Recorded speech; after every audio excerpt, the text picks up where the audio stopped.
Greetings. Today, we're going to talk about context aware in product design.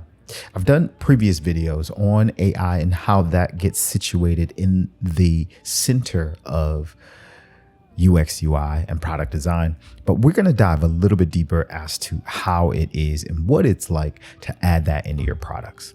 Now, if you're not aware, I'm Anticio Duke, product design strategist from Chicago, and I commit to sharing all of my learnings, my experience on UX, UI, design, AI, all of those things so that you can build better experiences with the tools that are out now. All right.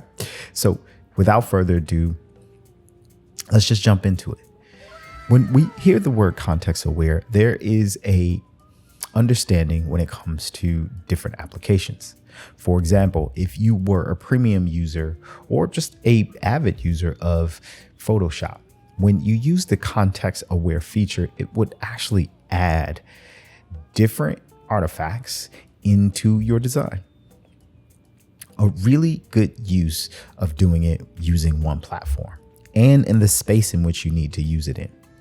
But when it comes to product design, this has everything to do with personalization, creating personalized experience for users and seamless experiences per the situation. We're looking at parameters or things like the location of a user and what they're doing in that space, the time in which they do it, the behavior that's taking place or going on in the moment.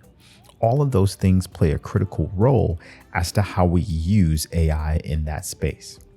So we do that to provide relevant actions and elements to move beyond just having a static plain screen. And this is really to enhance the anticipated actions of a user.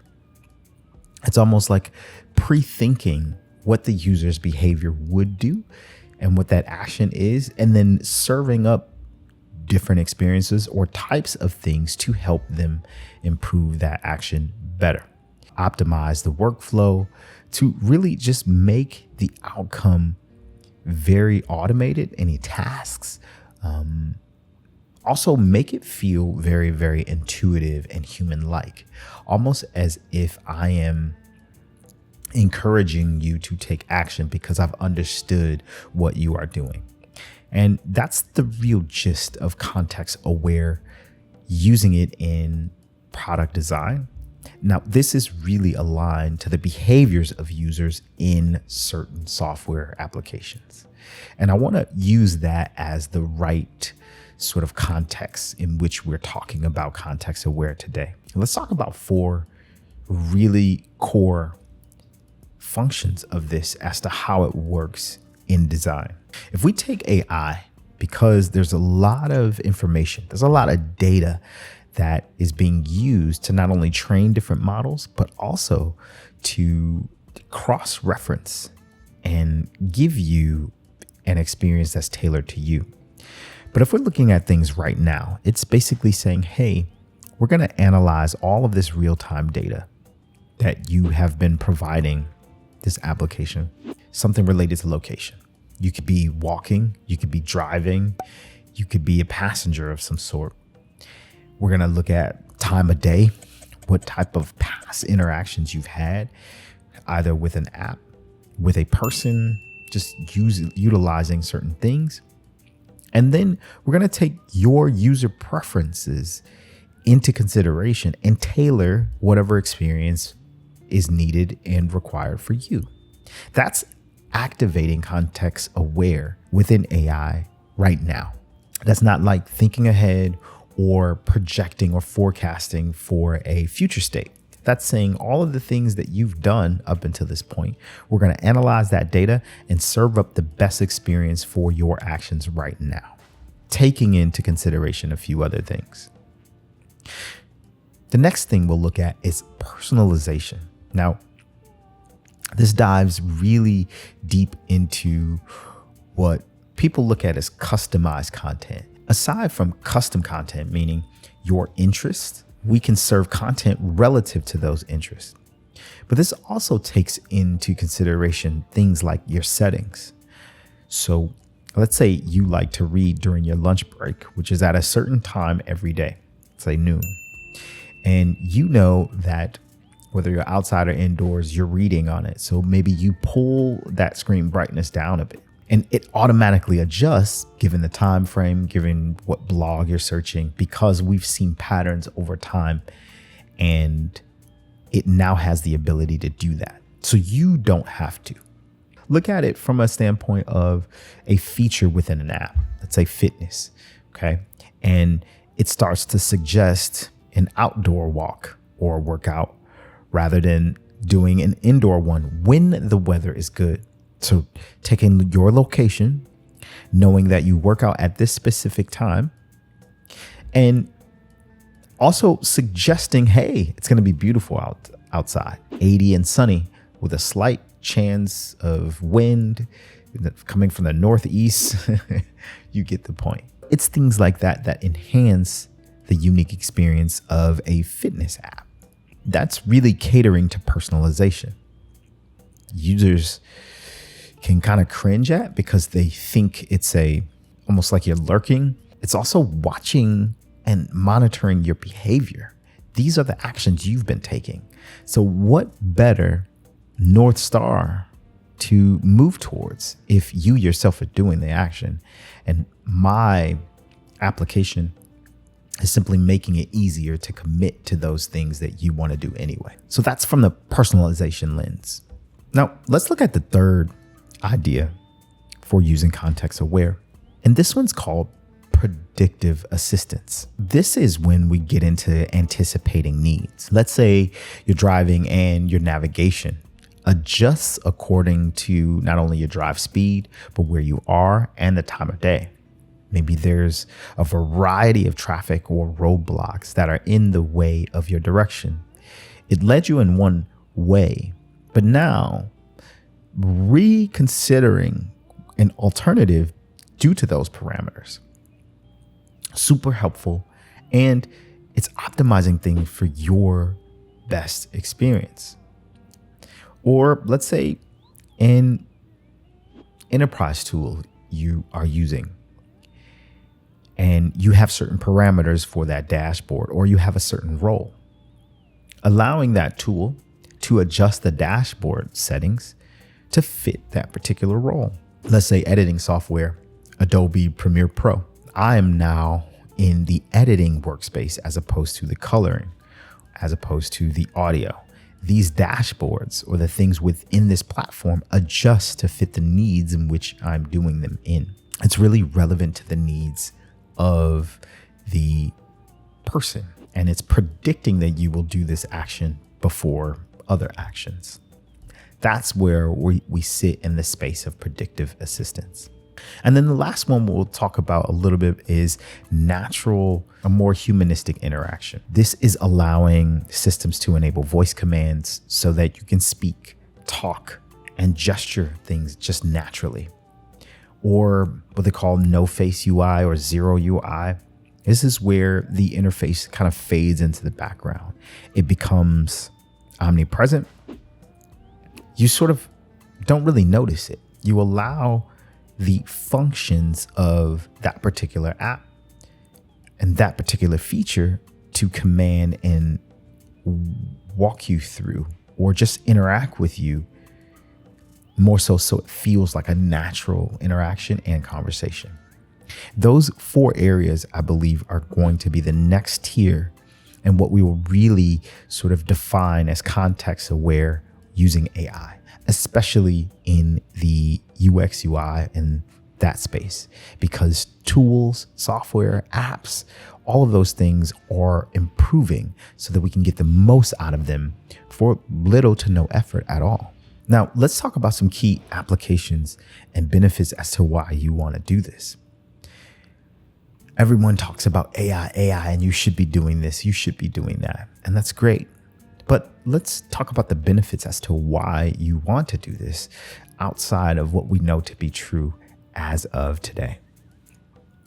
One thing that applying it, you will gain from adding it to your application, adding it to your next digital project is enhanced UX. In doing so, you reduce a ton of friction that exists just being part of the dynamic in digital products.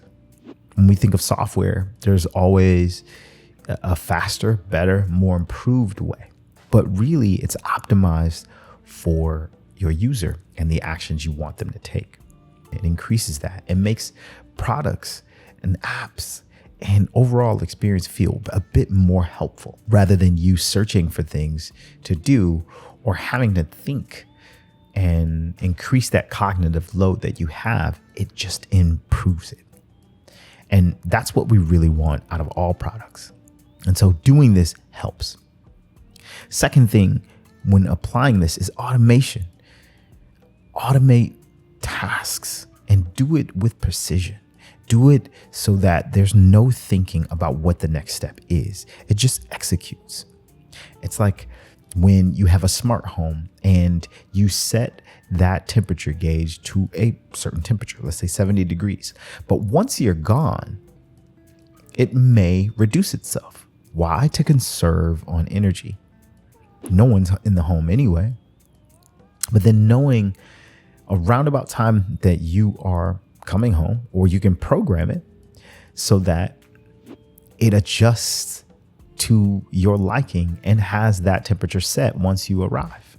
It's things like that where managing energy helps not only with the cost of things, but just an overall comfort level of living. But it's those type of automation and those type of sequences that you can build using this type of technology in your products. Another thing, better decisions. That's what we work through this life and use experience for. Having experience allows you to look at what worked or didn't work in the past or when you were going through it. And then sharing what those things are helps you make better decisions for the future. So you don't keep reliving those mistakes or redoing things that there was evidence to show was a better choice. And so providing or giving you actionable insights to take action, and it's using the contextual data that was provided, either from the system, designers, either from behavior, either from the user themselves. But allowing folks to make better decisions and make better choices to improve their quality of life. Let's talk about the design system sort of integration. When you look at tools like MCP, Model Context Protocol, and you look at different things that allow AI to understand all of the components, all of the elements, all of the brand styles, this promotes a heavy level of design consistency. And that's what we want. We want to be able to reuse or have multi-purpose components and reuse them in different parts, different products, different workflows, so that there's a cohesion within the application, but also in the experience that users have. And that is critical. 4 different areas that will give you an extreme amount of value when you use this, and the benefits supersede most of the things that you can think about and kind of tinker with, especially when you're doing them custom versus having some kind of design system integration in place. Here's some considerations that you need to think of. And this is 2 that really comes to mind. And this is usually incorporating design teams, product teams themselves. You must think in terms of product teams and how they curate specific data for AI. There is such thing as content rot, content harnessing. You want to prevent that. You want to not overload the system or overload those parameters with all of this irrelevant data, because it won't serve you or the user. Really diving in deep as to what is vital and having some kind of reference for these artifacts and what is going to be put in the system. That is critical. That is a consideration that is highly, highly valuable when you set parameters around it.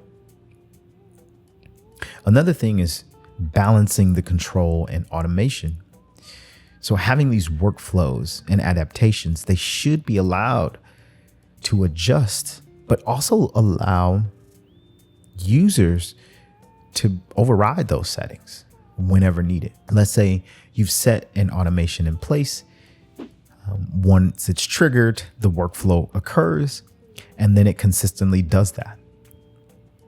That will now provide some efficiency, although the system also should be designed to allow for users to override those settings, to change those parameters, or just to adjust given the nature of what they see happening and how users are responding to it in real time. That's when you add this sort of humanistic element.